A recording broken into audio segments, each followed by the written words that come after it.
Howdy gamers, and welcome to another edition of Bargain Bin Gaming. This week we will be discussing, I can't believe we're actually doing this game, a PS2 classic. A game that has made, if not its imprint on the industry, its presence and its genre so derivative, so played out, that you kind of have to respect it for what it is. It's not a great game.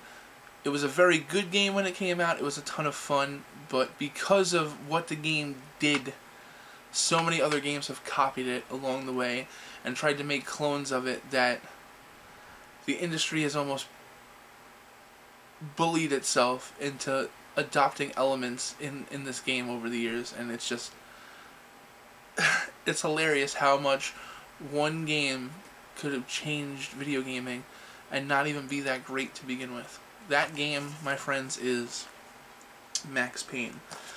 I bought this game about, I would say, about 8 years ago when I first got my PS2, and I got it, if you guys could see, $15. And I've seen it in GameStop over the years, and I think it's 99 cents. And as far as I'm concerned, for 99 cents, you're not going to get a better game.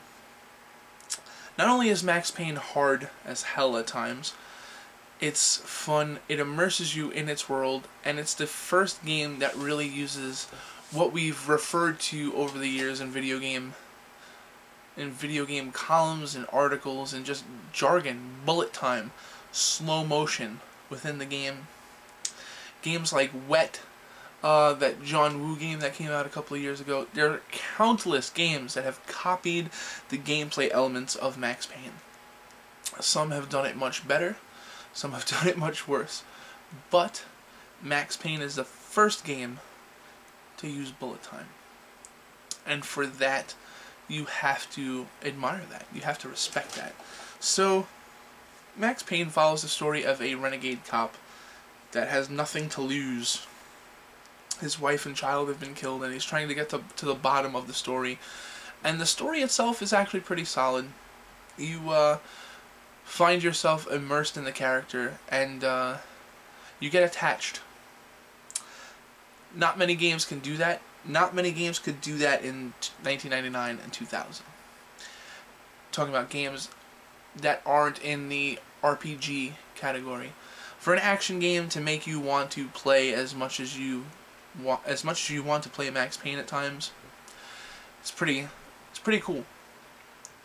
Graphically, at the time when it came out, it was solid. It was one of the better looking PS2 action games at the time. Looking at it now, yeah, it looks pretty crappy. I could totally see this though, like being re-released on like the Xbox Live Arcade or something like that.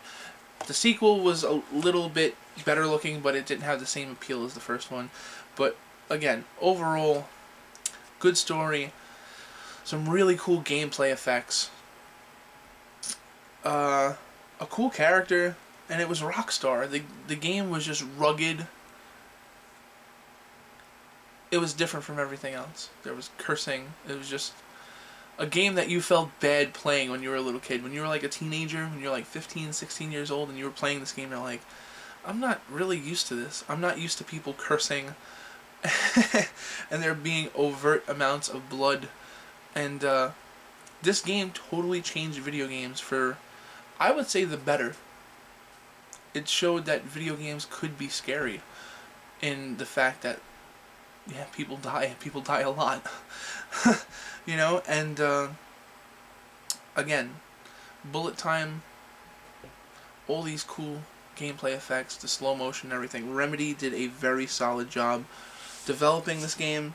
3D Realms did a very solid job producing this game, and as a result, it's one that will stand the test of time because of the risks it took via its gameplay.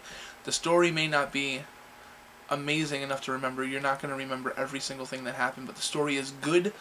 It moves the game along. And the game overall is just fun. It's fun, like being on the run and running through train stations and abandoned buildings and killing people. So, that and the fact that this was one of these games that there were a ton of codes for, and you could find these codes online, and if you're one of these guys that just wants to buy a game and have some fun with it and not play through it, there are tons of cheats for this game, and you can totally play through it in a couple of hours if you want.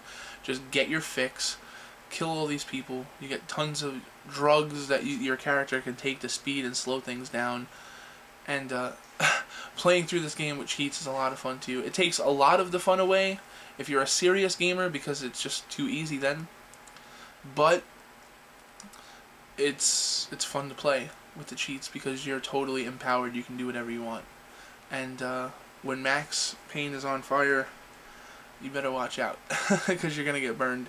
So aside from the cliche that just came out of my mouth, there's nothing really cliche about this game. What the industry became afterwards and the games that tried to take and steal elements from this game, those are the things that became cliche. So if you see this game out there and it's like $1 and you call yourself a real gamer, you should pick it up, because this is a game that was a trendsetter in its time, and it paved the way for countless other games to try and do the same things. So for that, Max Payne is a very, very special bargain bin title.